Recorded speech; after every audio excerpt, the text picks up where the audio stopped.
Hello दोस्तों। चलिए आज हम कर रहे हैं मैथिली शरण गुप्त की एक बहुत सुंदर कविता जीवन का अस्तित्व, इसकी बहुत सरलतम रूप में व्याख्या। झंकार काव्य संग्रह से ली गई ये कविता है जीवन का अस्तित्व। मेरे इस वीडियो में मैं आप लोगों को करवा रही हूँ इसकी सरल रूप में व्याख्या। अगर आपको वीडियो पसंद आए तो प्लीज़ लाइक, कमेंट और शेयर करना ना भूलें। चैनल को भी सब्सक्राइब करना ना भूलें।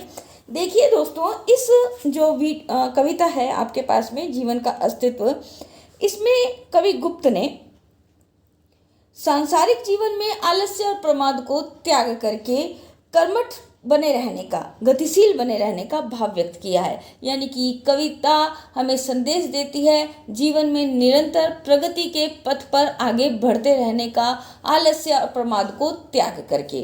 तो हम देखिए पढ़ते हैं पहली पंक्ति। जीवन जीव हुई है तुझको भ्रांति, शांति नहीं यह तो है श्रांति। भ्रांति का मतलब होता है भ्रम, भ्रम की स्थिति हो गई है। तो यहाँ पर कवि सांसारिक प्राणी को संबोधित करते हुए कह रहा है। कवि किसको?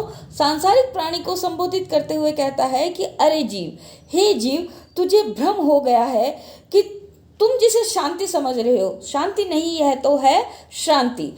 तुम्हें भ्रम किस बात का हो गया है? तुम जिसे अपने लिए शांति समझ रहे हो कि मैंने अपने सारे काम निपटा लिए हैं, मेरे सभी कर्म पूरे हो गए हैं, मेरे सभी कार्य पूरे हो गए हैं और यह भी मेरे लिए शांति का समय है, मुझे अब थोड़ी शांति लेनी चाहिए। तो ये वास्तव में शांति नहीं है, यह तो एक शांति है। श्रांति, श्रांति का मतलब होता है थकावट या थकान। इस शांति का मतलब है आपके पास में थकावट या थकान। ठीक है, तो यहाँ पर आप आएगा आपके पास में थकावट। इसको क्या कहेंगे आप? थकावट कहेंगे या थकान कहेंगे। ठीक है, तो शांति नहीं यह तो है श्रांति। श्रांति मतलब होता है थकान।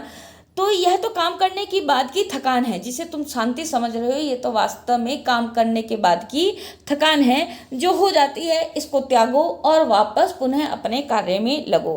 अरे अरे किवाड़ खोल उठ, कब से मैं हूँ तेरे लिए खड़ा। कवि आगे कहता है, अरे मानव उठो, किवाड़ खोलो, मैं कब से तुम्हारी प्रतीक्षा में खड़ा हूं।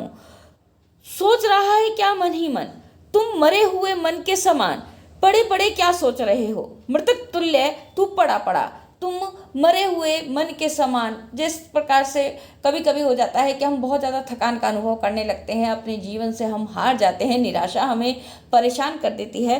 तो तुम मृतक तुल्य क्यों पड़े हुए हो और क्यों केवल मन में सोच विचार ही कर रहे हो? क्योंकि सोच विचार करने से वास्तव में क्या बढ़ती है? क्लांति बढ़ जाती है, यानी कि थकान और भी ज़्यादा हो जाती है। परेशानियां निरंतर बढ़ती रहती हैं, जो कि कार्य करने से ही हम जिन परेशानियों को कार्य करने से उनको सफल कर सकते हैं, या जिनको हम परेशानियों को हटा सकते हैं, वास्तव में सोचने भर से उन परेशानियों से दूर, उन सोचने भर से उन परेशानियों को हम दूर नहीं कर सकते। तो कवि क्या कहता है कि उठो, तुम किवाड़ खोलो, मैं कब से तुम्हारी प्रतीक्षा में खड़ा हूं। तुम मरे हुए के समान मन ही मन में क्या सोच रहे हो, क्या विचार कर रहे हो। जीवन में लगातार कर्मनिष्ठ रहने से ही थकान बढ़ जाती है। जब हम लगातार कर्म करते रहते हैं तो थकान थोड़ी बढ़ जाती है। तो वहाँ पर थोड़ा सा हमें क्या लेना चाहिए? एक थोड़ा सा ब्रेक लेना चाहिए काम से ब्रेक लेकर के, लेकिन पुनः हमें कार्य पर लगना है। बढ़ती जाती है क्रांति, शांति नहीं है तो है श्रांति। वास्तव में कवि कहना चाह रहा है कि कार्य करते रहने से जो थकान बढ़ गई है, हे मानव, तुम उसे शांति ना समझ करके एक शांति समझो, यानी कि केवल एक मात्र थकावट समझो, जिसे तुम्हें त्याग करके पुनः आगे बढ़ना है। अपने आप घिरा बैठा है तू छोटे से घेरे में। अब कवि आगे कहते हैं, इसमें भी इस मतलब कवि के जो आगे है आपके पास में कविता, इसके अंदर भी इन पंक्तियों में भी देखिए कवि क्या कह रहा है। कर्म निष्ठा का संदेश ही दिया है कवि ने। अपने आप घिरा बैठा है तू छोटे से घेरे में, नहीं उबता है क्या तेरा जो भी इस अंधेरे में। मची हुई है नीरव क्रांति, शांति नहीं यह तो है शांति। तो यहाँ पर आगे कवि कहता है, कवि इसी क्रम में क्या कहता है कि अरे मानव, तू अपने ही आप में विचारगत उलझनों में, अपने ही विचारों में उलझा हुआ बैठा है। तू छोटे से घेरे में, तू अपने ही विचारों के घेरे में उलझा हुआ बैठा है। नहीं उबता है क्या तेरा मन नहीं उबता है क्या? क्या अपने ही विचारों में उलझा हुआ रहते हुए तेरा मन उब नहीं जाता है क्या? नहीं उबता है क्या तेरा, जो भी इस अंधेरे में मची हुई है नीरव क्रांति। नीरव मतलब होता है शब्द रहित, मौन मूक। मौन मूक जो क्रांति तेरे अंदर मची हुई है, क्या इस उलझन या अकर्तव्य रूपी अंधेरे में रहने से तुम्हारा हृदय नहीं डूबता। जीवन के अस्तित्व की खातिर इस संसार में शब्दहीन क्रांति मची हुई है। शब्दहीन क्रांति जीवन के अस्तित्व को बचाने के लिए मनुष्य के अंदर ही अंदर, भीतर ही भीतर विचारों की क्रांति उमड़ी हुई होती है, जिसे जब तक बाहर नहीं निकाल पाता तब तक वो अपने जीवन का वास्तव में अस्तित्व भी नहीं पाता। तो यही कवि ने कहा है, वास्तव में जो नीरव क्रांति, एक मौन मूक क्रांति मची हुई है, इसे तुम वास्तव में शांति ना समझना। यह तो मात्र एक शांति है, एक थकावट है, एक थकान है। आगे कवि कहता है, द्वार बंद करके भी तू है चैन नहीं पाता डर से, तेरे भीतर चोर घुसा है उसको तो निकाल घर से। चुप चुरा रहा है यह कृति क्रांति, चुरा रहा है यह कृति क्रांति, शांति नहीं यह तो है शांति। अब देखिए आगे का जो पद है इसको पढ़ेंगे हम। कवि निराश हताश व्यक्ति को लक्ष्य करके कहता है कि अरे मानव, तुम भले ही द्वार बंद करके, स्वयं को द्वार बंद करके, तो स्वयं को भी चाहे अपने आप को सुरक्षित मान रहे हो कि मैंने चारों तरफ से किवाड़ बंद कर लिए हैं, मुझे कोई भी नहीं देख रहा है, इस कारण से मैं अपने आप को सुरक्षित महसूस कर रहा हूँ। लेकिन हे मानव, तुम इसको अपने आप, इस रूप में तुम अपने आप को सुरक्षित मत समझो, क्योंकि तेरे भीतर चैन नहीं पाता है डर से। क्योंकि तू अपने आप को केवल बाहर से सुरक्षित समझ रहा है, अंदर से तूने अपने आप को सुरक्षित नहीं समझा है। तेरे भीतर चोर घुसा है, जो तुम्हारे हृदय में जो चोर घुसा बैठा है वो भय से चैन नहीं मिल पाता है। तुम्हारे हृदय में जो भय रूपी चोर बैठा है वो तुम्हें चैन नहीं लेने देता, जो तुम्हें भविष्य की कल्पना मात्र से भी डरा देता है। जो तुम्हारे भीतर भय है वो तुम्हें भविष्य की कल्पना से भी डरा देता है, इसलिए वो तुम्हें कहीं पे भी चैन नहीं लेने देता। उसको तो निकालो घर से।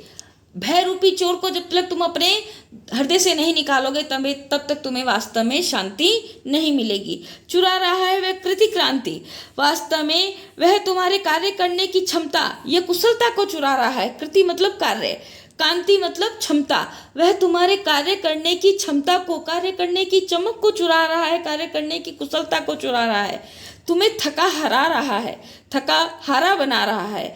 शांति नहीं है तो है शांति। वास्तव में हे मानव, तुम जिसे शांति समझ रहे हो, यह शांति न होकर के एक केवल मात्र थकान है। अब आगे पढ़ेंगे।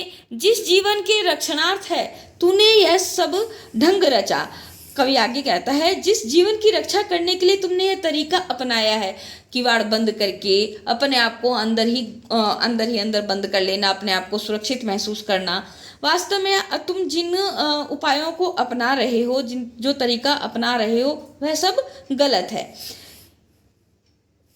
होकर यूं अवसन्न और जड़, वह पहले ही कहाँ बचा। अवसन, अवसन का मतलब होता है उदास और शिथिल। तो यहाँ पर कवि कहता है जड़, जड़ भी मतलब होता है स्थिर।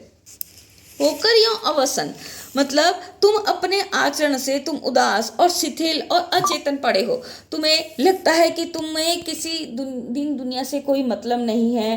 तुम जिस तरीके से स्थिर होकर के, उदास होकर के, शिथिल होकर के पड़े हो, तुम्हें बाहर के लोगों से मतलब नहीं है। तुम एक थकान सी अनुभव कर रहे हो कि मैं जीवन में हताश हो गया हूँ। तो यह वास्तव में गलत है, जिससे तुम्हारे जीवन के अस्तित्व पर खतरा मंडरा रहा है। जीवन का अस्तित्व वह पहले ही कहाँ बचा। क्योंकि इस तरीके से निराश उदास होने पर व्यक्ति अपने जीवन के अस्तित्व को बचा नहीं पाता। जीवन का अस्तित्व अशांति, जीवन का अस्तित्व चुप रहने, उदास रहने, अकर्मण्य रहने और मौन रहने में नहीं है। वह तो निरंतर कर्म करने और अशांत रहने में है। अशांत रहने में है मतलब वह तो निरंतर कर्म करने में, और अशांत, अशांत मतलब हमें ऐसी शांति नहीं चाहिए जो हमें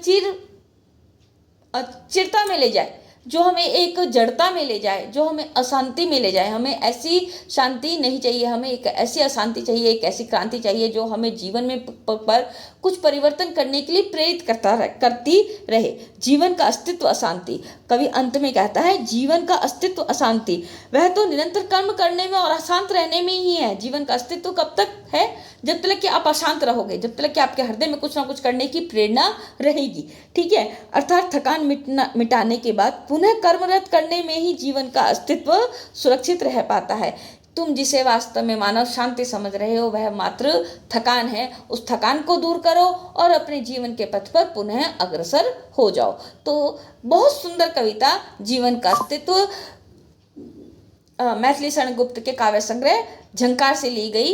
इस कविता का मैंने आपको सरलतम भाषा में अनुवाद करवाया। अगर आपको व्याख्या पसंद आई हो, अनुवाद पसंद आया हो तो प्लीज़ चैनल को सब्सक्राइब करना ना भूलें, शेयर करना ना भूलें, कमेंट करना ना भूलें, क्योंकि ऐसे ही उपयोगी वीडियो आपको समय समय पर मिलते रहेंगे। आज के लिए धन्यवाद। नमस्कार।